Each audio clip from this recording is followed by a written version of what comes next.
నమస్తే, welcome to Suman TV. ప్రస్తుతం మనతో పాటు ప్రముఖ వైద్యులు డాక్టర్ కిరణ్ గంగా ఉన్నారు. వారితో మాట్లాడదాం. హలో డాక్టర్ గారు. నమస్కారం. డయాబెటిస్ కి సంబంధించిందే రెమిషన్ అని ఒకటి నేను విన్నాను. ఈ వర్డ్ అసలు రెమిషన్ అంటే అర్థం ఏంటి, దేనికి వర్తిస్తుంది, దీని గురించి ఒక క్లారిటీ కావాలి డాక్టర్ గారు.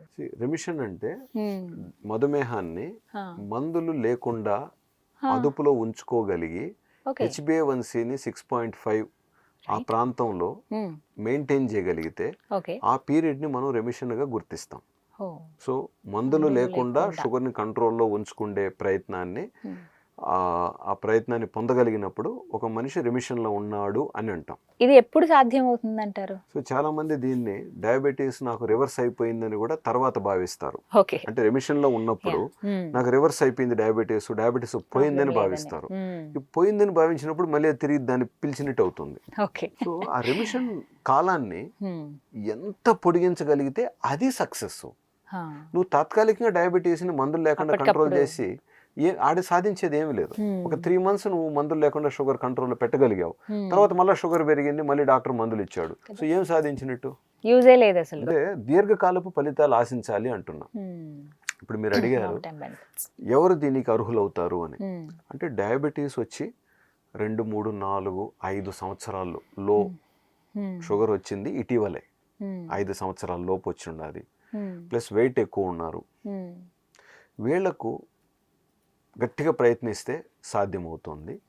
కొంతమందిలో డయాబెటీస్ వచ్చి 10 ఏళ్ళు అయినప్పటికీ కూడా C-పెప్టైడ్ లెవెల్స్ అనుకూలంగా సహకరించినట్లయితే, అంటే బాడీలో సొంత ఇన్సులిన్ ఉత్పాదన మరీ కనీస స్థాయి కంటే కిందకు పడకూడదు. అంటే ఎంతో ఒక యావరేజ్ స్థాయిలో ఇన్సులిన్ ఉత్పాదన ఉన్నప్పుడే ఈ రెమిషన్ మనం ట్రై చేయగలుగుతాం. ప్లస్ ఇది ఆరోగ్యకరంగానూ ఉంటారు. మరీ వారిలో ఇన్సులిన్ రిజర్వ్ చాలా తక్కువ ఉన్నప్పుడు ఇట్లాంటివి స్ట్రిక్ట్ డైట్లు పాటించి అది ఎలాగో ఎక్కువ కాలం ఫలితం ఉండదు, మళ్ళీ మనం పాత మెడిసిన్స్ ఇంకా ఎక్కువ మోతాదు మెడిసిన్స్లే కూడా మళ్ళీ వెళ్ళిపోతారు. ఇది ప్రమాదం అన్నమాట. సో డెఫినెట్గా కొంచెం వెయిట్ ఎక్కువగా ఉన్నవాళ్ళు, ఈ మధ్య కాలంలోనే డయాబెటీస్ వచ్చిన వాళ్ళు ప్రయత్నించవచ్చు. ఇది స్ట్రిక్ట్గా ప్రయత్నించాలంటే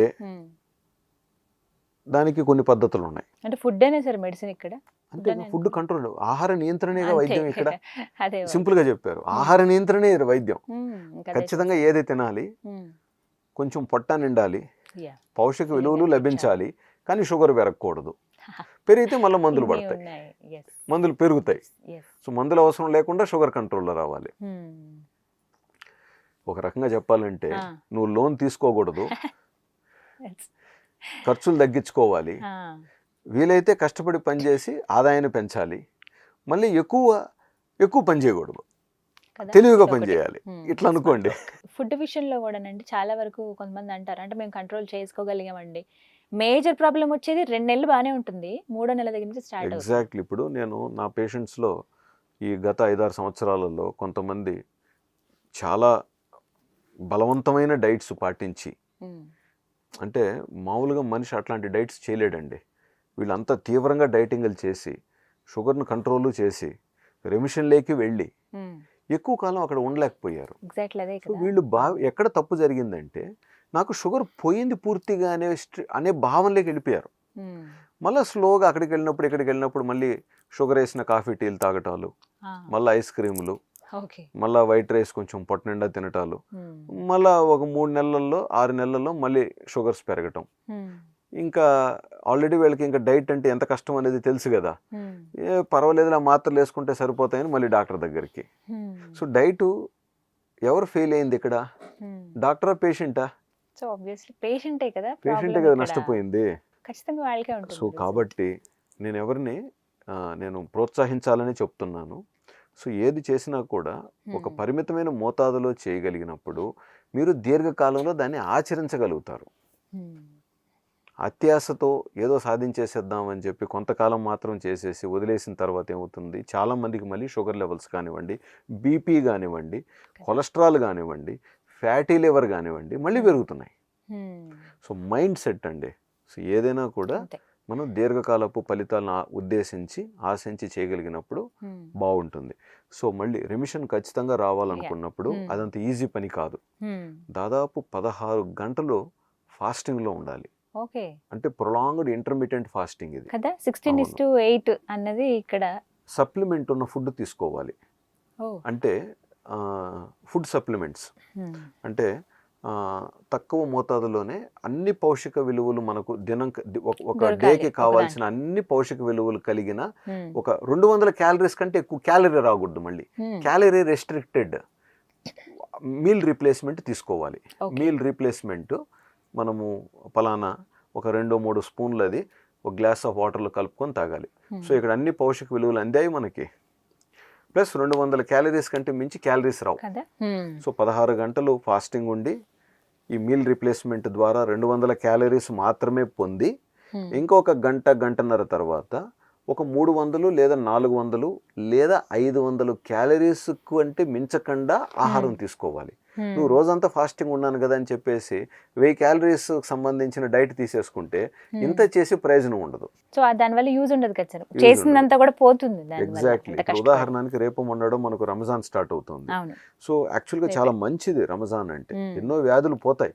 కానీ డే అంతా ఫాస్టింగ్ చేసి నువ్వు ఆ 2 గంటల్లో ఎక్కువగా క్యాలరీ డైట్ తీసేసుకుంటే వేస్ట్ అయిపోతుంది. హలీం అవి తీసుకుంటారు అంటే బలం కోసం. హలీం అనేది మంచిది, బట్ హలీం తర్వాత మళ్ళీ నువ్వు డబుల్ కమేటా కూడా తీసుకున్నావుగా. ఎగ్జాక్ట్లీ.